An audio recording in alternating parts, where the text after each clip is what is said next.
राधे राधे दोस्तों। आज फिर से हम विज्ञान के कुछ सामान्य जानकारियों से संबंधित मैं यहाँ बस कुछ टॉपिक लाई हूँ, जिसमें मनुष्य के शरीर में पाए जाने वाले ग्रंथियों के बारे में है।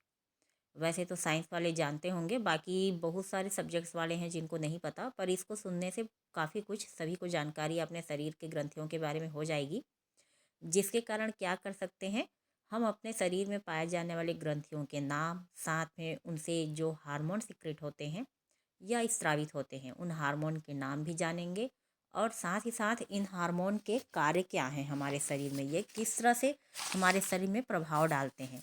जितने भी हार्मोन इन ग्रंथियों से निकलती हैं, ये हार्मोन अगर बहुत ज़्यादा हमारे शरीर से स्रावित हो तो भी हमारे शरीर के लिए नुकसानदायक है। और यदि ये हार्मोन जो स्रावित होते हैं इन ग्रंथियों से, ये बहुत ही कम मात्रा में स्रावित हो तो भी हमारा क्या होगा, नुकसान होगा या हमारे शरीर को हार्म पहुंचाएगा ये।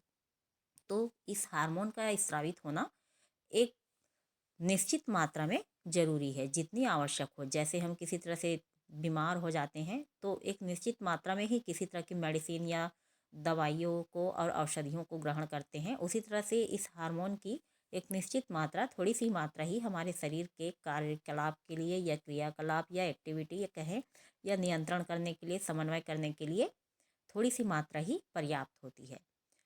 तो यहाँ पर हम देखते हैं थायराइड ग्रंथि। साथ में ये थायराइड ग्रंथि कहाँ पाई जाती हैं, ये ग्रंथियाँ, ये भी मैं बताते जाऊँगी। ध्यान से सुनिएगा, वीडियो को स्किप नहीं कीजिएगा, तभी आपको ये ग्रंथियों के बारे में समझ में आएंगी, ताकि इन्हीं ग्रंथियों से संबंधित या ये हार्मोन का उतार चढ़ाव या अधिक स्रावण या कम स्रावण से ही हमारे शरीर में हार्मोनल इम्बैलेंस होता है, जिसके कारण विभिन्न तरह के विकार उत्पन्न होते हैं हमारे शरीर में। तो एक छोटी सी ही जानकारी यहाँ पर मैं दूंगी, जिसको सुन करके आप भी अपने शरीर का अच्छे से रख रखाव कर सकेंगे। कुछ सामान्य जानकारी, जिसमें सबसे पहले है यहाँ पर फर्स्ट नंबर में थायराइड ग्रंथि। तो थायराइड ग्रंथि ये किस तरह से होती है, ये थायराइड ग्रंथि एक बटरफ्लाई के आकार की होती है, और साथ ही बटरफ्लाई के आकार की होने के साथ साथ यह हमारे नेक, गर्दन के सामने होती है, अर्थात अंदर की ओर, हमारे मुख गुहा के अंदर की ओर गर्दन में जो नली होती है उस नली के सामने की ओर ये होती है थायराइड ग्रंथि, जिसका इंग्लिश में इसको बोलते हैं THS। ठीक है, इंग्लिश में इसका नाम क्या है थायराइड ग्रंथि का, यहाँ पे जो निकलता है इसको एक नाम और जानते हैं, TSH, अर्थात यहाँ पे थायराक्सिन स्टिमुलेटिंग हार्मोन। तो यहाँ पर हम इसका TSH हार्मोन के नाम से भी इसको जाना जाता है अधिकतर, देखते हैं हम। अब यहाँ पर ये थायराइड ग्रंथि से थायरॉक्सिन हार्मोन निकलता है, तो ये थायरॉक्सिन हार्मोन उस ग्रंथि से निकलता है।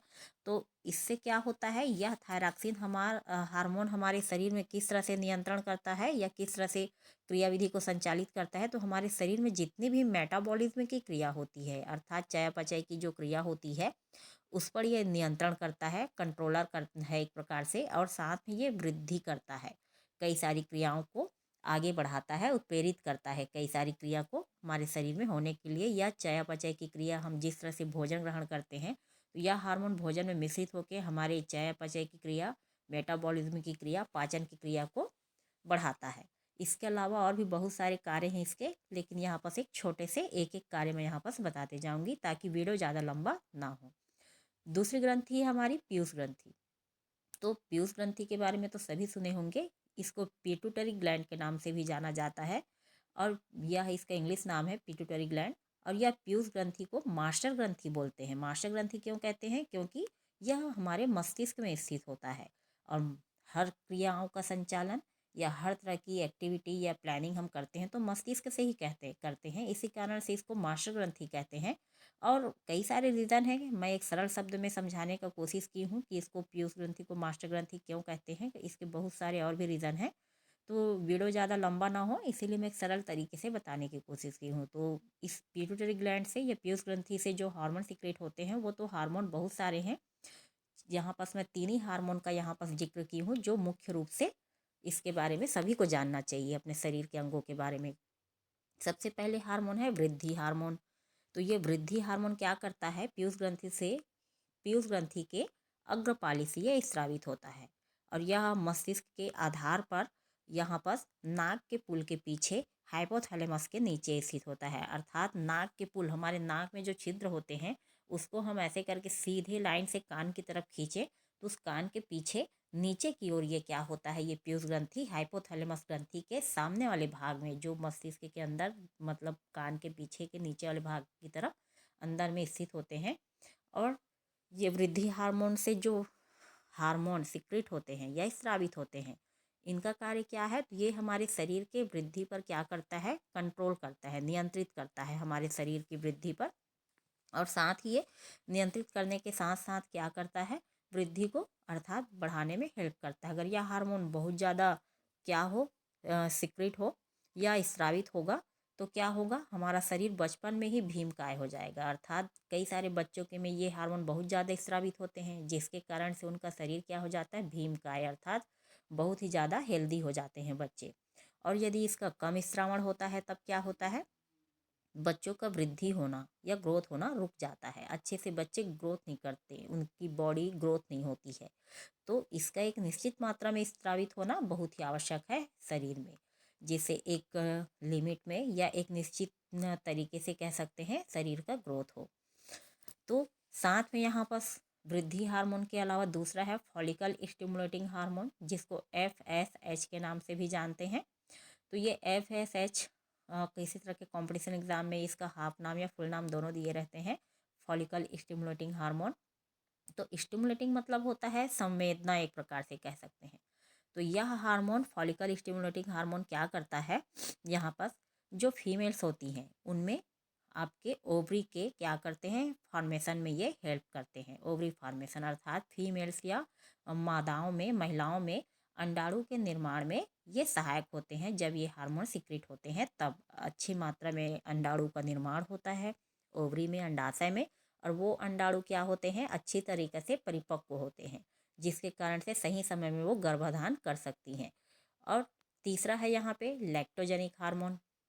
तो ये लैक्टोजेनिक हार्मोन क्या है, LH, ठीक है। तो लैक्टोजेनिक हार्मोन LH है, जिसको यहाँ पास LH को और इसका नाम हम यहाँ पे LH करके तो देख लिए हैं, लैक्टोजेनिक हार्मोन। तो ये हार्मोन भी क्या करता है, गर्भित मादाओं में दुग्ध निर्माण को प्रेरित करता है, ठीक है, दुग्ध निर्माण को प्रेरित करता है। तो ये हार्मोन कब सिक्रिट होते हैं, LH हार्मोन, जब एक मादा या एक महिला गर्भवती होने के पश्चात शिशु को जन्म देती है, और शिशु को जन्म देने के पश्चात जब वो दुग्ध पान कराती है, फीडिंग कराती है अपने बच्चे को, या गर्भावस्था में ही ये हार्मोन स्रावित होना प्रारंभ हो जाते हैं, जिसके कारण से फीमेल्स के शरीर में क्या होता है, ये दुग्ध फॉर्मेशन होना प्रारंभ हो जाता है। और जैसे ही बच्चे गर्भ से बाहर आते हैं वो दुग्ध पान कराना प्रारंभ कर देती है। तो यह हार्मोन गर्भ धारण करने के पश्चात ही स्रावित होते हैं, LH हार्मोन।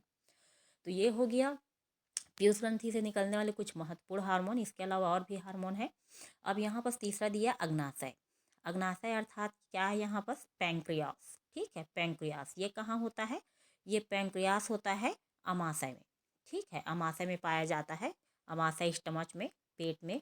तो यहाँ से हार्मोन जो निकलता है इंसुलिन है। तो ये इंसुलिन हार्मोन क्या करता है, शुगर को कंट्रोल करता है, ठीक है, शुगर को कंट्रोल करता है। अर्थात हम अतिरिक्त मात्रा में शुगर या शक्कर या मीठा चीज़ ग्रहण करते हैं तो उनको ये हार्मोन जो निकलता है इंसुलिन नामक हार्मोन, ये उसको डाइजेस्ट करता है, पचाता है, और इस कारण से हमारे शरीर में शुगर की मात्रा को नियंत्रित करके रखता है।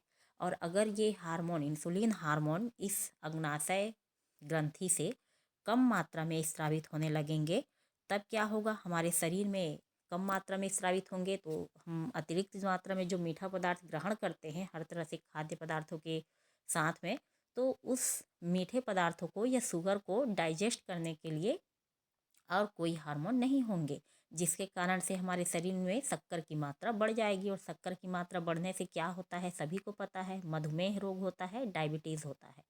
तो यह हार्मोन महत्वपूर्ण प्ले रोल करता है शक्कर या शुगर को डाइजेस्ट करने में। तो इसका कम स्रावण या सिक्रेशन होने से मधुमेह रोग हो जाता है। और मान लो ये अधिक मात्रा में स्रावित होने लगा है हमारे अग्नाशय ग्रंथि से, तब क्या होता है, अधिक मात्रा में स्रावित होने के कारण से शरीर में शक्कर की मात्रा की कमी हो जाती है। बहुत ही ज़्यादा हमको हमारे शरीर में शक्कर की भी मात्रा का होना आवश्यक है एक लिमिट में। अगर बहुत ही कम मात्रा हो गया हमारे शरीर में, अर्थात ब्लड में मिश्रित शक्कर की मात्रा जो है वो कम हो गया बहुत ही ज़्यादा, इस जिसके कारण ये हार्मोन, अब कम कब होगा, जब ये हार्मोन बहुत ही ज़्यादा स्रावित होने लगेंगे तो शर्करा को जल्दी जल्दी डाइजेस्ट करेंगे, पचाएंगे, और साथ में जिससे शक्कर की मात्रा कम हो जाएगी। और शक्कर की मात्रा कम होगी तब क्या होगा, हमारे शरीर में बहुत सारी बीमारियां उत्पन्न होंगी, अर्थात हमारे शरीर में स्वेलिंग होंगी, सूजन आएंगे, झुंझुनाहट सा जो एक महसूस होता है, कंपन सा शरीर में, इस तरह की फीलिंग होगी। तो कई सारे बीमारियां या विकार उत्पन्न होंगी। तो ये हो गया तीसरा हार्मोन। चौथा है यहाँ पर जनन ग्रंथि। जनन ग्रंथि यहाँ पर जिसको रिप्रोडक्टिव ग्लैंड कहते हैं। तो ये जनन ग्रंथि से स्रावित होने वाले कुछ मुख्य दो हार्मोन है, और भी हार्मोन है जिसमें मुख्य हार्मोन को ही यहाँ पर मैं डिस्क्राइब की हूँ, एस्ट्रोजन और प्रोजेस्टेरॉन। तो ये एस्ट्रोजन और प्रोजेस्टेरॉन हार्मोन कहाँ से सिक्रेट होते हैं, ओवरी से। ये फीमेल अर्थात कि महिलाओं के ओवरी से, अंडाशय से ये एस्ट्रोजन और प्रोजेस्टेरॉन हार्मोन सिक्रेट होते हैं। और दोनों ही हार्मोन अलग अलग समय अलग अलग क्रियाओं को नियंत्रित करते हैं। एस्ट्रोजन हार्मोन जब स्रावित होना प्रारंभ होता है तो तब क्या होता है, फीमेल्स में या महिलाओं में या लड़कियों में आपके द्वितीयक लैंगिक लक्षण उत्प्रेरित होते हैं, या द्वितीयक लैंगिक लक्षण का दिखाई देना, जैसे कि वो टीनेजर एज में आती हैं, 13-14 ईयर में आती हैं, तब ये एस्ट्रोजन हार्मोन का सिक्रेशन प्रारंभ होता है। और इसी हार्मोन के सिक्रेशन या स्रावण होने से क्या होता है, टीनेजर एज में या 13-14 ईयर के बच्चों में, गर्ल्स में पीरियडिक साइक्लिंग या मेंस्ट्रुअल साइक्लिंग प्रारंभ होती है। ठीक है, तो ये हो गया द्वितीयक लैंगिक लक्षण, जिसके कारण से इस हार्मोन के सिक्रेट होने से फीमेल्स में या लड़कियों में बहुत सारे बदलाव आते हैं। उनका शरीर अच्छा ग्रोथ होता है, ठीक है, और उनमें कई सारे चेंजेस देखने को मिलते हैं जो आप प्रत्यक्ष रूप से देख सकते हैं। साथ ही यहाँ पर प्रोजेस्टेरॉन हार्मोन, तो ये हार्मोन कब सिक्रेट होता है अंडाशय से फीमेल्स में, जब महिलाएं गर्भावस्था में सहायक होता है। ये हार्मोन सिक्रेट होना प्रारंभ होती हैं तो ओवरी में जो एग फॉर्मेशन होते हैं, अंडे बनते हैं, वो बहुत ही अच्छी तरीके से बनना प्रारंभ होते हैं, अर्थात स्वस्थ एग बनते हैं। और इसके कारण से महिला क्या होती है, गर्भावस्था आसानी से या बहुत जल्दी कर पाती है इस हार्मोन के सही सिक्रेशन से या सही मात्रा से सिक्रेशन होने से। तो ये दो हार्मोन हो गए। अब एक हार्मोन और है जनन ग्रंथि में, जो कि नर जनन ग्रंथि के हैं, जिसमें दिया हुआ है टेस्टोस्टेरॉन। ठीक है, तो ये टेस्टोस्टेरॉन हार्मोन कहाँ से सिक्रेट होते हैं, टेस्टिस से, मेल के। ठीक है, मेल के टेस्टिस से ये आपके टेस्टोस्टेरॉन हार्मोन सिक्रेट होते हैं। और ये हार्मोन जब सिक्रेट होते हैं या स्रावित होते हैं तब क्या होता है, एस्ट्रोजन की तरह ही ये मेल में भी क्या करता है, उनके द्वितीयक लैंगिक लक्षण को दिखाता है या शो करता है, जिसके कारण से मेल में या लड़कों में या नर में जब टीनेजर एज के होते हैं, 13-14 या 12 से इधर आगे जैसे ही आते हैं, 12th ईयर से, ठीक है, तो तब क्या होता है, उनके शरीर में अलग से कई सारे बदलाव दिखते हैं। उनका शरीर अच्छा ग्रोथ होता है, भारी होता है, आवाज़ मोटी हो जाती है, और शरीर में प्रत्यक्ष रूप से उनके लक्षण दिखने लगते हैं। तो ये टेस्टोस्टेरॉन हार्मोन जब सिक्रेट होते हैं तो द्वितीयक लैंगिक लक्षण को शो करते हैं, कह सकते हैं। तो ये हो गए जनन ग्रंथि के कुछ महत्वपूर्ण हार्मोन। इसके अलावा बहुत सारे हार्मोन्स हैं जिसमें कुछ सामान्य सी जानकारी है जो शरीर से स्रावित होते हैं। पांचवा है एड्रिनल ग्रंथि। ठीक है, या एड्रिनल ग्लैंड भी कह सकते हैं इसको, दूसरा नाम है सुप्रारिनल ग्रंथि भी बोलते हैं, सेकंड नाम इसका। इसमें से स्रावित होने वाले हार्मोन है कार्टिस्टेरॉन। ठीक है, कार्टिस्टेरॉन हार्मोन, जो कि क्या करता है, ये प्रोटीन को शक्कर में बदलता है। हमारे शरीर में यदि हम अतिरिक्त मात्रा में प्रोटीन ग्रहण करते हैं, किसी तरह से जो खाद्य पदार्थ हैं उनमें प्रोटीन बहुत ज़्यादा है, तो वो प्रोटीन को किस में कन्वर्ट करता है, शक्कर में। तो इसी कारण से अत्यधिक मात्रा में प्रोटीन वाली चीज़ों को भी नहीं खाना चाहिए। हर तरह के न्यूट्रिशन वाली चीज़ों को खाते रहना चाहिए। प्रोटीन हो गया, न्यूट्रिशन में किसी तरह से लिक्विड वाले चीज़ हो गए, या कार्बोहाइड्रेट वाले चीज़ है, एकदम ज़्यादा प्रोटीन वाली चीज़ को खाने से या फूड मटेरियल को ग्रहण करने से ही क्या होता है, वो शक्कर में कन्वर्ट होते जाता है, मीठापन होता है उसमें। और इसके अलावा और भी हम किसी तरह से मीठे पदार्थ ग्रहण करते हैं तो इस तरह से शुगर का लेवल और भी ज़्यादा बढ़ते जाता है शरीर में। तो एक लिमिट में खाएं प्रोटीन वाली चीज़ों को। तो ये हो गया आपके एड्रिनल ग्रंथि के बारे में यहाँ पर, जो कि अलग अलग दिया हुआ है। और ये एड्रिनल ग्रंथि होते कहाँ पर हैं? किडनी के ऊपर। ठीक है, ये किडनी के ऊपर स्थित होती हैं, छोटी सी ग्रंथि हैं, किडनी के ऊपर में स्थित होती हैं और नारंगी कलर की होती हैं और ये त्रिभुजाकार आकृति के होते हैं। जनन ग्रंथि कहाँ पास होती हैं ये तो सभी को पता होगी। अग्नाशय अमाशय में स्थित होता है। पीयूष ग्रंथि मस्तिष्क में, जो हमारे नाक होते हैं के पुल हैं उसके पीछे की ओर, हाइपोथैलेमस ग्रंथि के सामने। और थायराइड ग्रंथि कहाँ पास? गले में। तो इस तरह से कुछ ग्रंथियों के यहाँ पास मैं नाम बताई हूँ और वो कहाँ स्थित हैं ये जानकारी, साथ में उनसे स्रावित होने वाले हार्मोन और उनके स्रावित होने वाले हार्मोन के कुछ फंक्शंस, कुछ कार्य बताई हूँ। आई होप कि आप लोगों को ये सब समझ में आया होगा। यदि इसी तरह से और भी आप जानकारी चाहते हैं तो मेरे वीडियो को ज़रूर लाइक और सब्सक्राइब कीजिएगा और साथ ही कमेंट में एक प्यारा सा मैसेज कर दीजिएगा, ताकि मैं इसी तरह से आप लोगों की जानकारी के लिए कुछ और प्रश्न मैं यहाँ पर ला सकूँ।